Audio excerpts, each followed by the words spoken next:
control. Learn the perfect first touch. When I was young, I was weak, had low self-esteem, girls found me disgusting, but worst of all, I had a very poor first touch. But then I spent hours training under the sun and gained a permanent tan. But I also managed to master the art of the first touch. Let me teach you.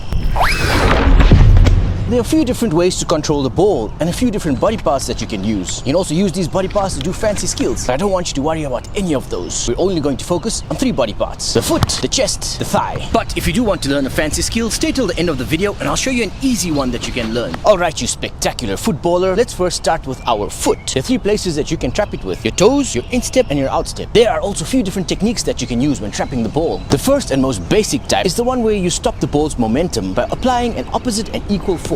The ball is dropping directly down. You have to apply equal and opposite force upwards to stop its momentum. I will touch the ball right at the center of the ball. We usually use this technique when juggling. If the ball happens to come at an angle, I would have to touch the ball at an angle as well. Flick your lower leg, so the part under my knee, a quick force upwards.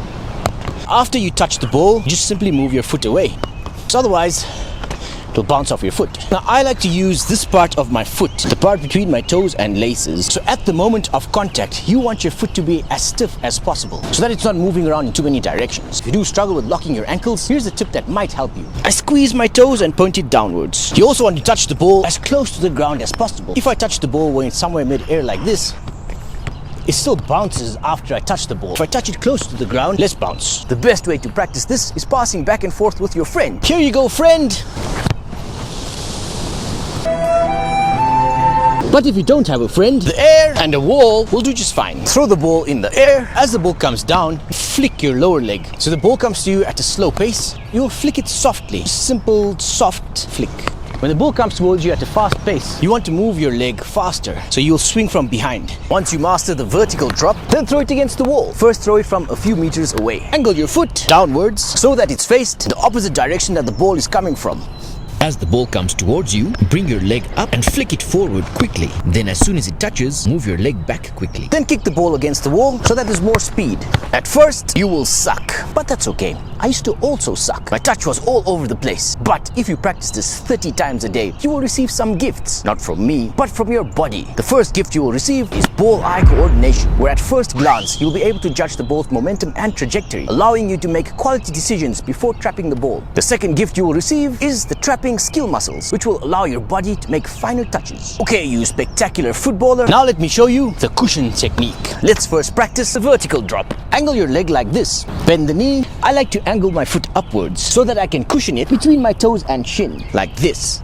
Throw the ball in the air. As the ball starts coming down, you first lift your leg up. Try and place your foot right under the ball. As the ball comes down, bring your leg down as well. Try and match the momentum of the ball. Then you'll touch the ball and your foot will go down with the ball as well. And just before it touches the ground, Stiffen your entire leg so that it stops the momentum. then practice against the wall. Kick the ball against the wall. On return, as the ball comes towards you, stick your foot out slightly, hop back a little bit. This will give you some space to cushion the ball. I hop back and I pull my foot back at the same time, like this. I like to angle my foot downward. I like to use this part of my foot, the part between my toes and laces. So the toe trap is kind of limited. It's hard to change direction straight away. You sort of have to let the ball go past you, rotate your body, and then trap the ball behind you. So if you need to trap the ball and turn straight away, a nice way to trap the ball is by using the instep. The instep works best with the cushion technique. First kick the ball against the wall, then angle your foot slightly outwards. Not super wide like this, but at an angle sort of like this. I like to touch the ball around this area of my foot. And your foot has a bit of a dip over here, so it naturally cushions the ball. On the ball's return, to match the momentum of the ball, you will stand on your support foot. First stick your foot out a bit, so we will use our support leg to rotate our body like that. And then we will cushion the ball as we rotate our body, sort of like this. And then stiffen your foot right at the end. I angle my foot downwards, push the ball back just a little bit so that there's an opposing force, so that the ball reflects off my foot and bounces on the ground. Okay, my friend, I really appreciate the support you guys have been giving me for making these detailed skills videos. My goal in life right now is to be able to do this full time, and I appreciate you guys supporting me and trying to get there. Please comment and let me know if this is helping you. That does motivate me further to make these videos, and also let me know what else you want to learn. Alright, you future superstar. So when the ball comes towards your dominant side, for me, that's my right leg. So if the ball's coming towards my right, then I will use the outstep to trap the ball. The cushion technique works best for this one. Practice by kicking it against the wall, then on return, we'll stick our foot out a little bit, we will hop slightly backwards, and then we'll follow the ball's momentum. I like to touch the ball sort of at the edge, then I angle my foot downwards, and when I'm done cushioning the ball, I'll push the ball down. Now let me show you how to do the chest trap.